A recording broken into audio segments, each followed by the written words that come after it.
Вы на канале «Горизонт событий». Планета меняется быстрее, чем мы успеваем за ней следить. Сегодня 9 июня, и прямо сейчас вы увидите главные природные аномалии, катаклизмы и чрезвычайные происшествия, которые потрясли мир за последние 24 часа.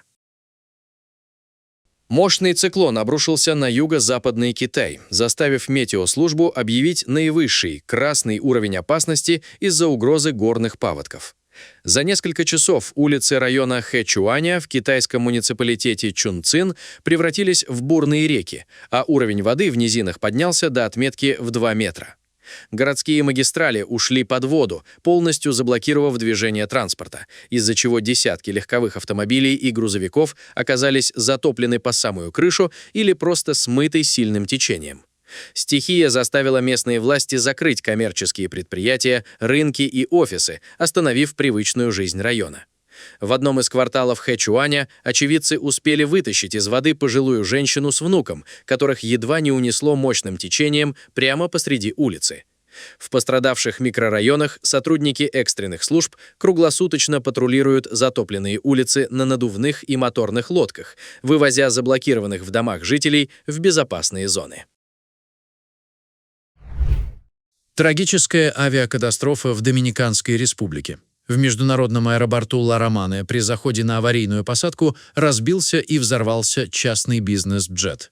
На борту находились 2 американских пилота, оба они погибли. Самолет выполнял перегоночный рейс и приземлился в Ла-Романе для дозаправки, после чего вылетел в Остин, в штате Техас. Борт должен был забрать там легенду бейсбола Йедиера Молину и его семью. Однако спустя всего несколько минут после взлета, находясь в 30 километрах от аэропорта, экипаж сообщил о серьезной неисправности двигателя и принял решение вернуться. При заходе на посадку самолет потерял устойчивость, на огромной скорости вылетел за пределы взлетно-посадочной полосы и взорвался. В данный момент Доминиканский институт гражданской авиации проводит расследование для выяснения точных причин инцидента. Мощнейшее за последние десятилетия землетрясение магнитудой 7,8 унесло жизни по меньшей мере 35 человек на Филиппинах. Основной удар стихии пришелся на портовый город Генерал Сантос. Здесь зафиксированы самые масштабные разрушения. Частично обрушились торговые центры, университетские корпуса, склады, а также временно закрыт международный аэропорт. Свыше 200 человек получили ранения. В провинции Сарангани сход мощного оползня привел к гибели еще 13 местных жителей. Президент Фердинанд Маркос-младший ввел режим чрезвычайной ситуации в пострадавших провинциях и отменил занятия для более чем 3 миллионов школьников по всему региону.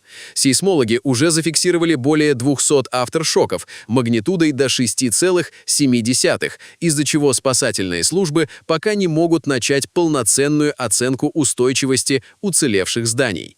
В пострадавших районах полностью отключено электричество и нарушено водоснабжение. На месте работают отряды быстрого реагирования, продолжается разбор завалов и поиск пропавших без вести. Друзья, у нас есть более подробный выпуск по данному событию. Ссылку на него вы можете наблюдать в правом верхнем углу экрана. 7 июня один из самых активных стратовулканов Японии, Сакурадзима, расположенный в префектуре Кагасима на юго-западном острове Кюсю, выбросил в небо гигантский столб дыма и пепла. Поднявшееся облако сместилось в сторону жилых районов, где смешалось с атмосферными осадками и обрушилось на местность в виде масштабного пепельного дождя. В результате этого природного явления улицы, дороги, фасады зданий и припаркованные автомобили в городе Кагасима оказались покрыты слоем грязи. Из-за ухудшения видимости и скользкого покрытия на дорогах региона власти ввели ограничения на движение автотранспорта. Местный аэропорт Кагасимы частично приостановил работу, из-за чего десятки внутренних и международных рейсов были отменены или перенаправлены в другие авиагавани. Японское метеорологическое агентство призывает жителей и туристов использовать защитные маски для органов дыхания.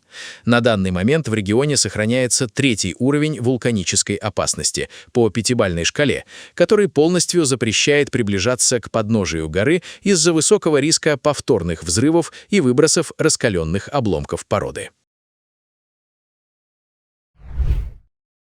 Казахстанский Актобе очередной раз ушел под воду из-за непрекращающихся ливней, которые затапливают областной центр уже третью неделю. Городские улицы превратились в бурные реки, тротуары скрылись под водой, а машины буквально плывут по центральным проспектам. По данным синоптиков Казгидромета, виной всему южно-каспийский циклон. За время затяжной непогоды на город обрушилась колоссальная масса воды, объем выпавших осадков уже практически достиг годовой нормы. Инфраструктура Актобе не справляется с нагрузкой, из-за чего в некоторых многоэтажках топит квартиры, а сырость провоцирует короткие замыкания и отключения света. Ситуация на дорогах остается критической. Власти города периодически вынуждены перекрывать движение на ключевых артериях для ликвидации масштабных подтоплений. При этом синоптики пока не обещают облегчения. По их данным, проливные дожди в регионе сохранятся до конца недели. На окраину китайского города Наньнин в провинции Гуанси обрушился разрушительный торнадо. Вихрь застиг регион врасплох, став частью мощного фронта экстремальной непогоды. Главный удар стихии пришелся на местный логистический парк. Воздушная воронка за секунды сорвала и уничтожила массивную металлическую крышу одного из складских комплексов. Огромные листы железа и строительный мусор подняло высоко в воздух и отбросило на сотни метров. Оторванные элементы кровли упали прямо на высоковольтные линии электропередач. Это вызвало короткое замыкание и оставило окрестности без света. Тем не менее, в результате ЧП никто из сотрудников центра и местных жителей не пострадал. Городское бюро электроснабжения Наньнина направило на место аварийные бригады. Метеорологи отмечают, что данный торнадо был вызван сильнейшим грозовым фронтом, из-за которого в ряде южных провинций Китая объявлен повышенный оранжевый уровень опасности. Кыргызстану накрыла серия разрушительных селей, вызванная экстремальными ливнями и резким потеплением в горных районах. Под основным ударом стихии оказалась Иссык-Кульская область. Настоящая трагедия разыгралась на 92-м километре стратегической трассы Балыкчи-Ананьево-Каракол, где сошедший с гор колоссальный поток из жидкой грязи и валунов буквально смел и заблокировал проезжающие автомобили. К сожалению, не обошлось без жертв. В ходе поисково-спасательной операции было обнаружено тело погибшего 14-летнего подростка. Как выяснилось, испуганный школьник попытался спастись и в панике выпрыгнул из салона машины прямо в бушующую грязекаменную массу, в то время как оставшиеся внутри автомобиля пассажиры выжили. Синоптики продлили штормовое предупреждение. Из-за аномально высокой температуры и непрекращающихся дождей угроза новых сходов селей в горных и предгорных районах сохранится и в ближайшие дни. На выходных циклон обрушился на Молдову. Больше всего от разгула стихии пострадал Еловенский район, где в селе Пухой потоки воды и грязи затопили десятки жилых домов, подвалов и приусадебных участков. Подъездная дорога к этому населенному пункту оказалась заблокирована и частично разрушена. Похожая ситуация сложилась в соседних селах Ципала, Карбуна, а также в коммуне Гангура, где размыло около 8 километров дорог, а число подтопленных хозяйств превысило 100. География бедствия охватила сразу 10 районов страны. Серьезные подтопления, поваленные деревья и затопленные автомобили зафиксированы в Дракиевском, Сорокском, Страшенском и Теленешском районах. Удар стихии не обошел стороной и Кишинев, где во время шторма шквалистый ветер перевернул грузовой автомобиль, а сильные потоки воды временно парализовали движение на нескольких городских улицах. Синоптики предупреждают о сохраняющихся рисках из-за высокого уровня воды в водоемах. В Греции зафиксирована серия землетрясений, которая заставила изрядно понервничать как местных жителей, так и многочисленных туристов. Очаг сейсмической активности активизировался в воскресенье 7 июня в северной части острова Эвбея, примерно в 130 километрах от Афин. В течение короткого промежутка времени подземные толчки следовали один за другим. Первый сильный удар магнитудой 4,8 произошел около часа дня по местному времени. Но уже через несколько минут приборы Института геодинамики зафиксировали самый мощный толчок этой серии – магнитудой 5,2. Из-за небольшой глубины залегания очага, которая составила около 10 километров, колебания Земли ощущались особенно остро. Стены домов задрожали не только на самом острове, но и в густонаселенных районах столицы, а также в Центральной Греции. Жители Прокопии и соседних деревень в панике покидали свои дома, опасаясь обрушений. К счастью, обошлось без человеческих жертв и серьезных ранений. Тем не менее, сообщается об оползнях и обрушениях горных пород, которые частично заблокировали местную дорожную сеть.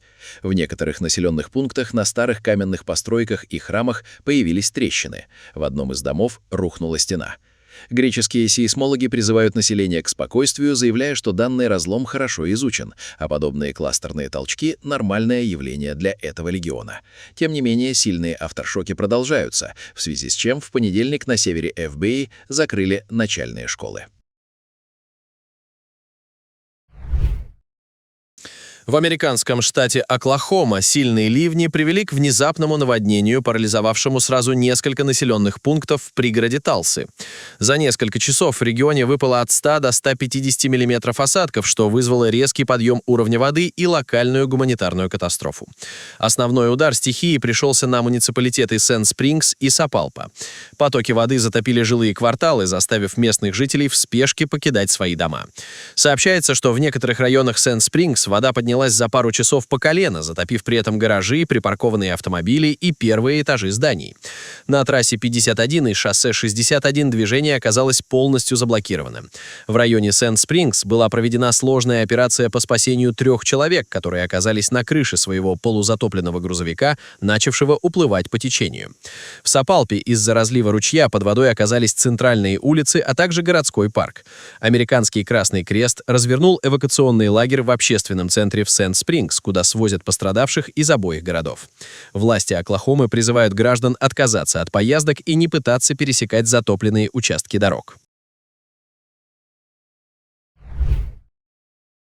В турецкой провинции Кастамону на побережье Черного моря в портовой зоне района Чиде местные рыбаки и отдыхающие стали свидетелями того, как вблизи от берега вода внезапно и стремительно поднялась, начав бушевать и пениться. Аномальная активность продолжалась около 10 минут. На поверхности моря образовался мощный бурлящий водоворот, который сопровождался звуками, похожими на подводные взрывы, и резким удушливым запахом, быстро распространившимся по округе.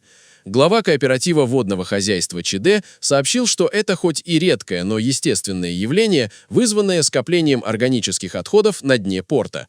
Газ, образовавшийся в результате гниения, прорвал донный грунт и разом вырвался на поверхность, создав эффект взрывного кипения.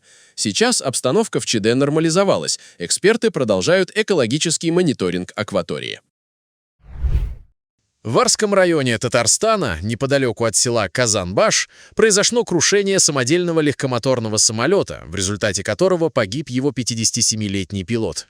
Воздушное судно рухнуло в поле практически сразу после взлета с местной посадочной площадки Казанбаш. Согласно предварительным данным следствия, погибший мужчина был страстным любителем авиации и энтузиастом. Этот сверхлегкий летательный аппарат он полностью спроектировал, рассчитал и собрал своими руками. К сожалению, этот вылет на собственном детище стал для него последним. От полученных при ударе о землю травм пилот скончался до прибытия медиков. Обстоятельства и причины происшествия устанавливаются. Сильнейший шторм парализовал восточную часть столицы Мексики, превратив ключевые городские магистрали в бурные реки. Эпицентром стихийного бедствия стал район Истапалапа, где из-за тропического ливня власти экстренно ввели оранжевый уровень опасности. Самая критическая ситуация возникла на проспекте Кальсада Игнасио Сарагоса и в районе станции метро Акатиутла. Здесь уровень хлынувшей на улице воды за считанные минуты достиг 60 сантиметров, полностью затопив пешеходные зоны, полосы движения и все подходы к транспортным узлам. Бурные потоки заблокировали сотни пассажиров, лишив их возможности добраться до автобусов. Из-за разгула стихии было временно остановлено движение поездов на одной из линий столичного метрополитена. На дорогах образовались пробки, десятки автомобилей заглохли прямо посреди проезжей части. По официальным данным, пострадавших и погибших в результате наводнения нет. Тем не менее, десятки магазинов и жилых домов получили серьезный ущерб. Фаер-шоу устроил грузовик с фейерверками посреди трассы в США. Пиротехника рванула прямо на ходу. Взрывной инцидент произошел в штате Теннесси, в округе Гамильтон. Прибывшие полиция и пожарные перекрыли дорогу в обоих направлениях, пока фейерверки разлетались из кузова горящего авто в разные стороны. Водитель грузовика успел вовремя покинуть кабину, и никто из других автомобилистов не пострадал. Причину внезапного возгорания груза сейчас выясняют эксперты. В Гуаякиле за одну ночь выпала месячная норма осадков, из-за чего подтопленными оказались по меньшей мере 28 городских районов. Сильнейший ливень с грозой и шквалистым ветром обрушился на экономическую столицу Эквадора в воскресенье, вызвав масштабный транспортный коллапс и аварийные ситуации. В городе выпало 65 миллиметров осадков. Ливневая система не справилась с экстремальным объемом воды, которая затопила улицы. Основной удар стихии пришелся на северные и центральные районы города. За 25 минут уровень воды стремительно вырос, затопив первые этажи зданий, торговые центры и подземные парковки. На главных дорожных артериях видимость упала практически до нуля, движение парализовало, а десятки легковых автомобилей и автобусов заглохли прямо посреди затопленных дорог. Экстренные службы и пожарные подразделения были мобилизованы для прочистки ливневых каналов, откачки воды и эвакуации застрявших водителей. Синоптики предупреждают, что нестабильная погода с высокой вероятностью штормов сохранится в регионе в ближайшие дни.